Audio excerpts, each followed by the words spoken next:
दोस्तों, बरतानिया यानी यूके में आपको कई कब्रिस्तानों में ऐसी कब्रें मिलेंगी जो कि पिंजरे में बंद हुई हुई हैं। लेकिन ऐसा क्यों है? इसके पीछे एक कहानी है जिसके लिए हमें 200 साल पीछे जाना पड़ेगा। अर्ली 19th सेंचुरी में बरतानिया में मेडिकल स्टूडेंट्स को अपनी पढ़ाई के लिए इंसानी लाशों की जरूरत होती थी ताकि ये इस पर स्टडी कर सकें। इसे डिसेक्शन कहते हैं। इसमें इंसानी जिस्म को खोल लिया जाता है। आपको ये जानकर हैरत होगी कि 200 साल पहले बड़े बड़े थिएटर्स के दरमियान में मेडिकल स्टूडेंट्स लाश को खोलकर स्टडी कर रहे होते थे और थिएटर लोगों से भरा हुआ होता था जो इस सारे प्रोसीजर को देख रहे होते थे जैसे कोई शो चल रहा हो। अब सवाल ये पैदा होता है कि मेडिकल स्टूडेंट्स को लाशें कहाँ से मिलती थीं? दोस्तों, उस दौर में बरतानिया में ये कानून था कि सजाए मौत के कैदियों के मरने के बाद उनकी लाशें मेडिकल स्टूडेंट्स को दे दी जाएंगी। सजाए मौत के कैदी अपनी सजा से ज्यादा इस बात से डरते थे कि इनके मरने के बाद इनकी लाशों के साथ क्या हशर होगा। बहरहाल मेडिकल स्टूडेंट्स इन्हीं की लाशों को इस्तेमाल करते थे। लेकिन दोस्तों, मसला तब शुरू हुआ जब बरतानिया में सजाए मौत के कैदी कम होना शुरू हो गए, जिसका मतलब था कि अब मेडिकल स्टूडेंट्स के पास लाशें भी कम होना शुरू हो गईं, जो कि इनके लिए बहुत बड़ा मसला था। इसका हल ये निकाला गया कि बरतानिया में लाशें चोरी होने का सिलसिला शुरू हो गया। किसी के घर किसी इंसान की डेथ होती, इसकी फैमिली इस इंसान की आखिरी रसूमात अदा करते और रोते हुए इसकी लाश को कब्र में दफना देते। लेकिन जब ये लोग अगले दिन इसकी कब्र पर आते तो कब्र खुली हुई होती थी और लाश अंदर से गायब होती थी। दोस्तों, दरअसल कई लोग लाशों को चुराना शुरू हो गए थे।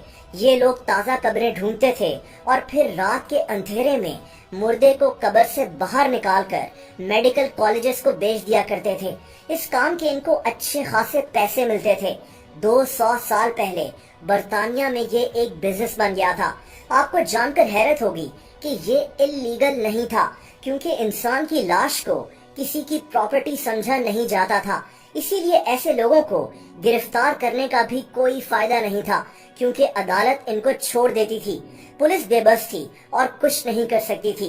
दोस्तों, आप सोचें कि किसी इंसान पर क्या गुजरेगी जब उसके प्यारे की लाश अगले ही दिन कब्र से गायब हो चुकी होगी।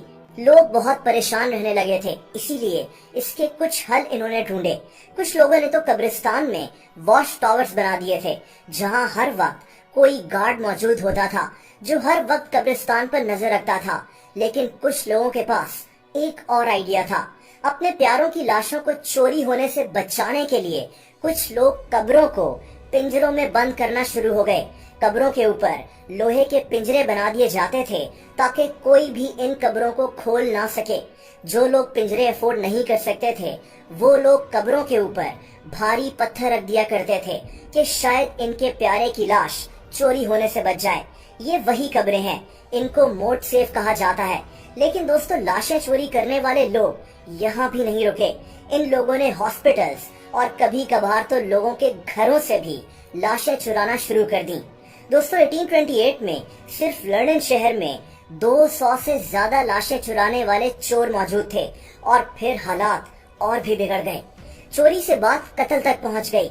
लोगों को उनकी लाश के लिए कत्ल कर दिया जाता था। बरतानिया में लोग बहुत खौफजदा हो चुके थे। ऐसी ही एक मशहूर कहानी दो लोगों की है, विलियम बर्के और विलियम हेयर। ये दोनों बहुत खतरनाक कातिल थे। ये दोनों दोस्त थे और स्कॉटलैंड में मजदूरी करते थे। स्कॉटलैंड में एक मेडिकल स्कूल है जिसका नाम एडिनबरा मेडिकल स्कूल है। ये दोनों इस स्कूल को लाशें फराहम करते थे, लेकिन किसी को ये नहीं पता था कि ये लाशें लाते कहाँ से थे। दोस्तों, विलियम बर्के ने अपने घर का एक कमरा एक आदमी को किराए पर दिया हुआ था। इस आदमी की इसी कमरे में मौत हो गई थी।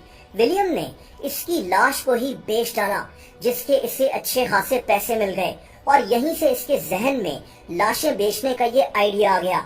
इसने अपने दोस्त विलियम हेयर के साथ मिलकर 16 लोगों को कत्ल किया था, सिर्फ इसीलिए ताकि इनकी लाशों को मेडिकल कॉलेजेस में बेचा जा सके।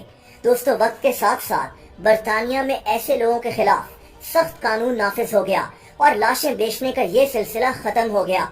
लेकिन आज भी पिंजरे में बंद ये कब्रें 200 साल पहले की याद दिलाती हैं, जब बरतानिया में कब्रों से लाशें चुराना एक आम सी बात बन चुकी थी।